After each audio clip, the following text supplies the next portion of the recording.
Basically, like, what's your problem with Newman? Because we never explained why I dislike Newman, and we're glad that nobody asked because I don't have an answer. Over the past century, comedy has evolved from smoky jazz clubs and vaudeville stages into multi-billion-dollar entertainment. But what sets apart the true legends of stand-up from just a good night at the club? Who defines timeless timing, pure originality, and razor-sharp wit? Few voices have been as consistently respected in answering this question as Jerry Seinfeld. He's not just one of the most successful comedians in history. He's also someone who's spent decades observing, refining, and obsessing over the craft of comedy. His opinion on what makes great comedy carries unusual weight, and when he talks about the people who shaped and inspired his journey, comedians pay attention. Today's video is not about simply listing names or turning preferences into rankings. It's about understanding what Jerry Seinfeld values most in comedy, and how those preferences help explain the DNA of his own legendary style. Let's dive in. Jerry Seinfeld doesn't talk about comedy like most people do. For him, it's not about charisma, crowd work, or even how loud the laughs are. What he chases is a deeper discipline, a blueprint beneath the noise. To understand who he reveres, you have to look at the way he dissects comedy like a watchmaker. Every beat of timing, every word choice, every pause, it all matters. He believes comedy isn't about luck or spontaneity. It's about obsessive refinement. Comedians he admires aren't just funny. They're master technicians. They know how to guide an audience with rhythm, control, and emotional clarity. He watches performers not to be entertained, but to analyze how the machinery of their act works. And he's drawn to those who elevate the smallest moments, turning the everyday into something quietly brilliant. That's how he defines comedic greatness, not as a moment of applause, but as a body of work that never stops sharpening. Among all the names he's mentioned over the years, one always resurfaces with a certain reverence: Richard Pryor. He's not just a reference point, he's a direction. Seinfeld calls him a North Star for a reason. Pryor didn't stand on stage to perform. He stood there to reveal. He allowed himself to be exposed. His stories weren't detached observations, they were lived experiences. And somehow, in that rawness, he found the most powerful kind of comedy. Pryor didn't rely on the structure of a punchline to carry him. He crafted entire worlds with his voice, his pacing, and his vulnerability. He took subjects that were often painful, such as racism, addiction, and identity, and made them digestible without losing their weight. That ability to speak truth while still inviting laughter is something Seinfeld respects deeply. In his own work, Seinfeld tends to stay removed from personal drama, but when he looks at Pryor, he sees a performer who held nothing back and made that courage into art. This isn't admiration based on nostalgia or influence. It's about execution. It's about what it takes to be that honest, that technically sound, and that consistently brilliant. For Seinfeld, Pryor represents the gold standard, not just of being funny, but of saying something that lasts. George Carlin occupies a unique place in the landscape of stand-up, And for Jerry Seinfeld, his significance lies in a level of craftsmanship that borders on academic. Seinfeld has often pointed to Carlin's dedication to language, structure, and intellectual clarity. There was no pandering in Carlin's act, no attempt to ride waves of popular opinion. His material came from deep contemplation, not reaction. He refined ideas with the discipline of a scholar and delivered them with the tension of a tightrope walker. It wasn't simply about having an opinion. It was about articulating that opinion with precision and control. Carlin's work ethic remains unmatched in many ways. He famously discarded an hour of material every year and started from zero. This wasn't driven by pressure or demand. It was internal, a self-imposed standard that pushed him to remain original, uncomfortable, and urgent. For Seinfeld, who is known for his meticulous editing and slow-burn process, Carlin's annual rebirth was something extraordinary. It wasn't just brave, it was methodical and exacting. What resonates most with Seinfeld is not the social or political edges in Carlin's material, but the integrity of the process. He saw an artist completely unconcerned with whether the room agreed with him. Carlin wasn't playing to the audience. He was leading them, sometimes dragging them to places they didn't expect to go. That kind of leadership on stage, where conviction overrides comfort, is what Seinfeld sees as a rare and necessary quality. On the other end of the spectrum, but equally respected, stands Don Rickles. There's an intensity to how Seinfeld speaks about Rickles, almost like recalling a natural disaster you can't help but admire. Rickles brought energy into a room that wasn't just commanding. It was volatile. He operated without a script, without hesitation, and without filters. And yet, beneath that surface chaos, there was control. Every line hit exactly where it was supposed to. Nothing felt rehearsed, yet nothing fell flat. Rickles didn't lean on the safety of planned material. He thrived on the unknown.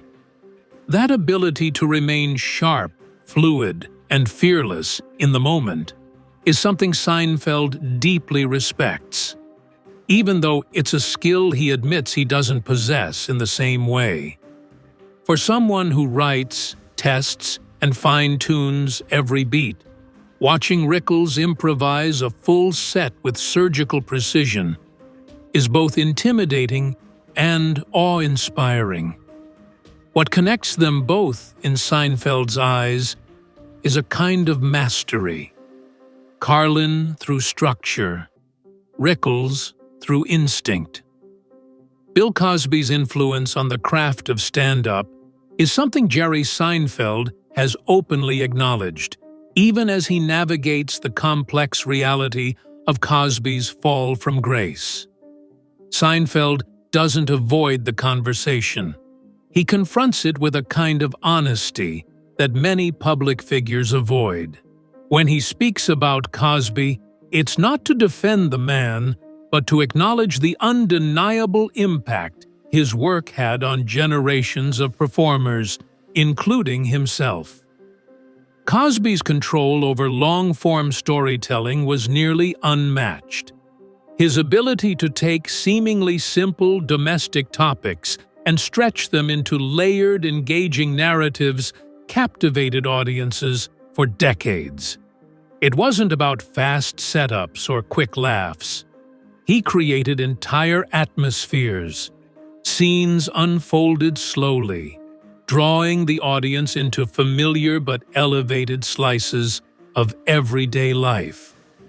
That pacing, combined with carefully chosen details and a calm, confident voice, gave his work a distinctive weight. What made Cosby's material especially striking to Seinfeld was how clean it was without being sanitized. It never felt restricted. It didn't rely on shock or provocation, but still carried edge, tension, and payoff. It was a rare balance, material that appealed to broad audiences without ever feeling diluted or constrained. For a young Seinfeld, that was a benchmark that felt nearly impossible to reach. He said that Cosby's clarity and rhythm made him feel like he was watching something close to perfection in form.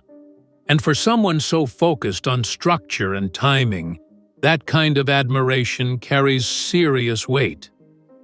But Seinfeld is also clear-eyed. He doesn't attempt to separate the art from the damage completely. In interviews, he's addressed the harm Cosby has caused and acknowledged that while the influence remains, the admiration is now deeply complicated. It's a position that reflects a mature understanding of legacy, that greatness in performance can coexist with failure in character, and both must be recognized.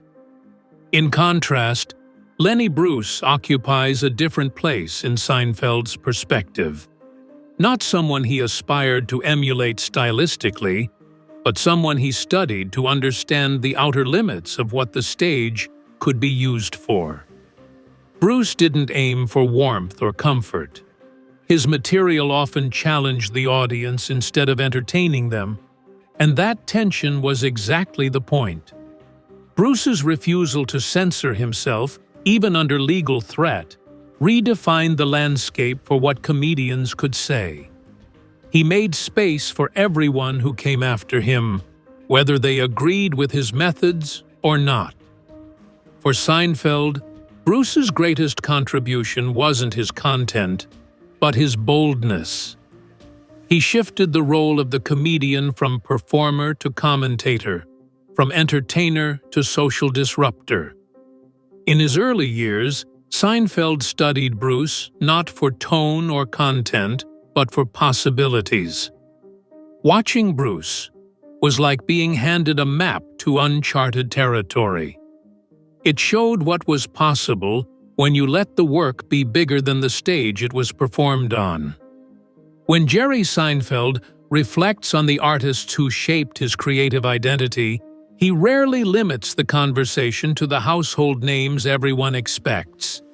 His influences stretch beyond iconic performers and into corners of entertainment that offered him structure, range, and direction. Among those who deeply shaped his artistic instincts are Abbott and Costello. Their style was not simply rooted in laughs, it was about rhythm. Their routines carried a musicality and exactness that functioned like choreography.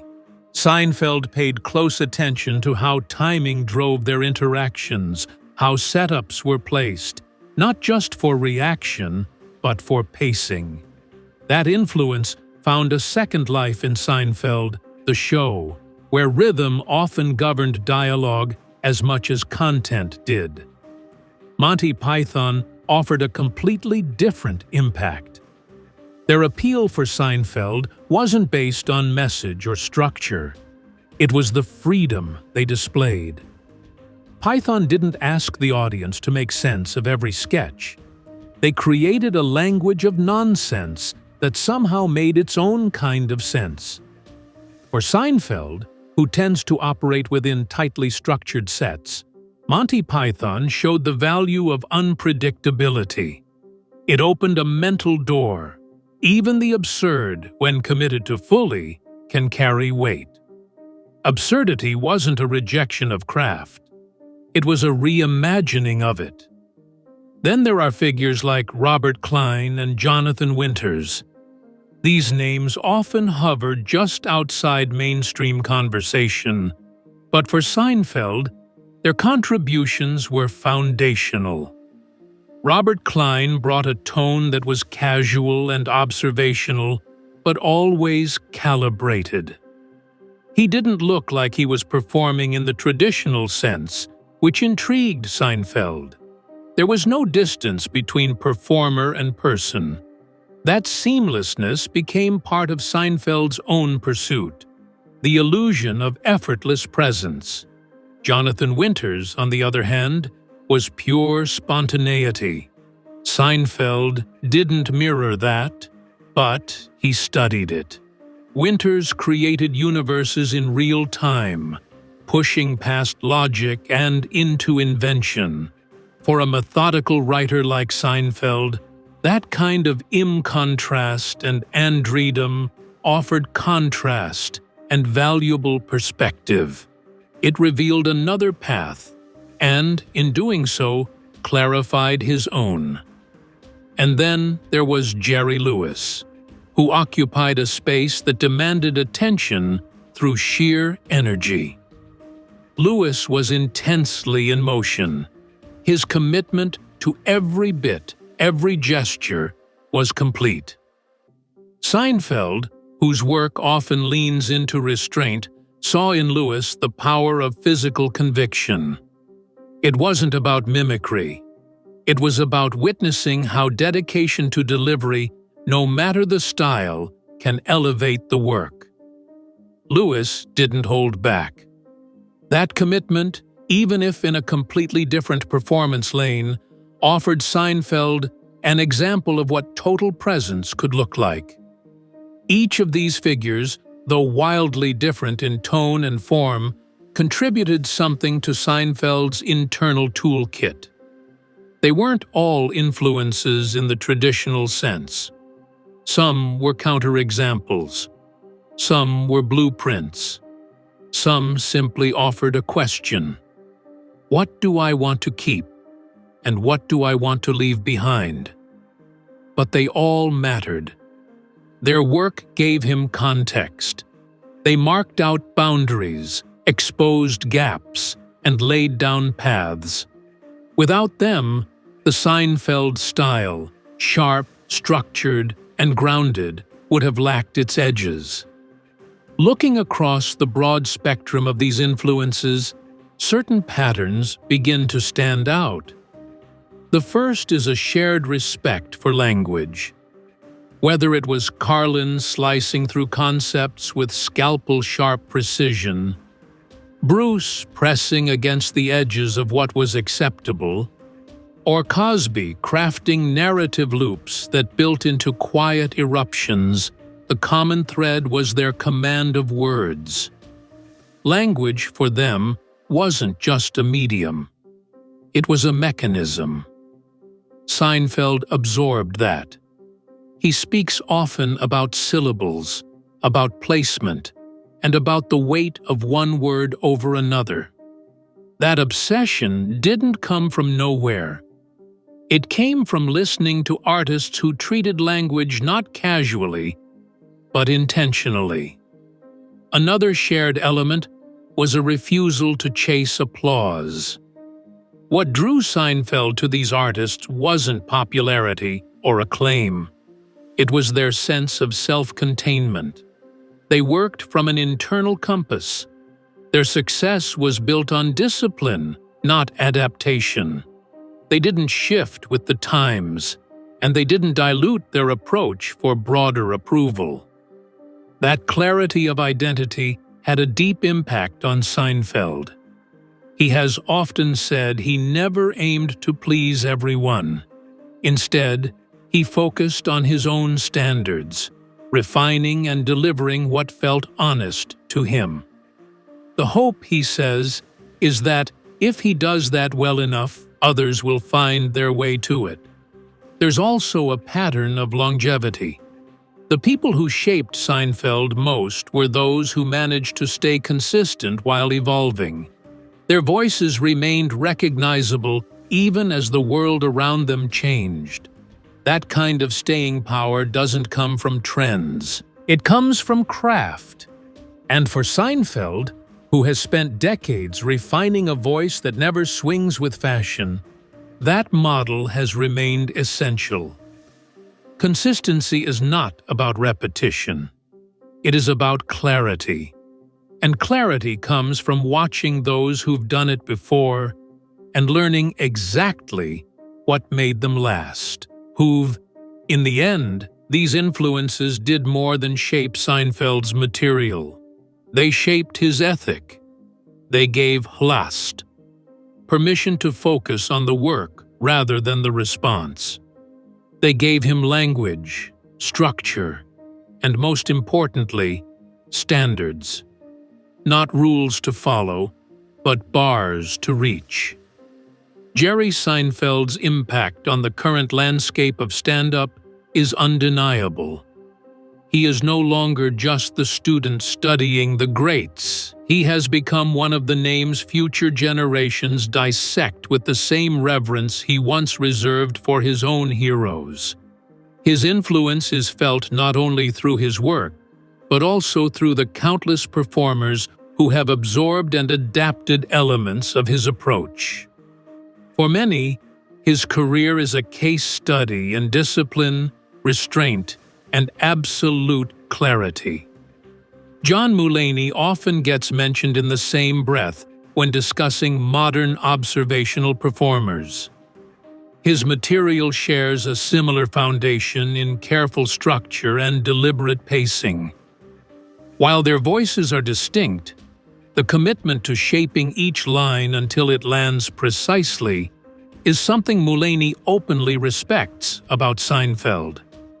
Nate Bargatze reflects another side of the influence, the pursuit of simplicity without sacrificing depth. Seinfeld's ability to mine universal moments without exaggeration is echoed in Bargatze's grounded presence and rhythm. Then there's Sebastian Maniscalco, whose physical expression and tonal precision bring attention to another Seinfeld hallmark. Performance that's been rehearsed, sharpened, and controlled to the smallest gesture. What separates Seinfeld's influence from being merely stylistic is the reputation he holds for process. Young comics don't necessarily emulate his subject matter, but they study how much effort he puts into refinement. He's known to write and rewrite endlessly. He times bits down to the syllable. He doesn't rely on momentum or nostalgia. Instead, he continues to evolve, slowly, carefully, and intentionally. This refusal to become static is what many in the industry find most compelling. He hasn't leaned on past success. He's remained engaged with the work, even decades into his career. This brings us to what his influences, and his influence in turn, actually teach us. His list of favorite performers isn't simply a collection of names. It's a model for how to build a career that lasts. Each name stands for something larger than performance. Richard Pryor and Lenny Bruce showed what it means to speak truth without compromise. George Carlin and Bill Cosby demonstrated how language, shaped precisely, can become unforgettable. Don Rickles proved that taking a risk, when rooted in timing and instinct, can redefine a room. Jerry Lewis and Jonathan Winters showed the power of presence, and every single one of them embodied a kind of craftsmanship that makes their work worth studying to this day. Seinfeld has never been interested in chasing trends or appearing relevant by force. Instead, he shows that relevance is a result of commitment. His career offers a simple but challenging message. Don't aim to impress. Aim to get it right. That means telling the truth, trusting structure, taking the risk when it serves the work, and treating the process with absolute seriousness. The more you look at his influences, the clearer his own artistic fingerprint becomes. It's built from discipline, clarity, and a complete lack of pretense. And that's why it lasts. Comedy, like all art, is shaped by lineage.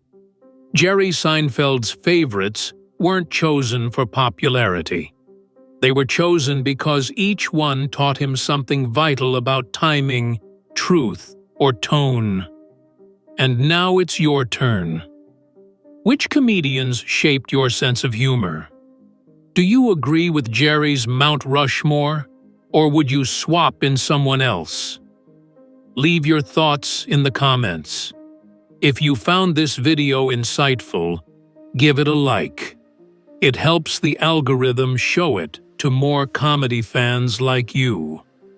Don't forget to subscribe for deeper dives into comedy, culture, and creativity. And hit the bell so you don't miss what's next. Thanks for watching. See you in the next one.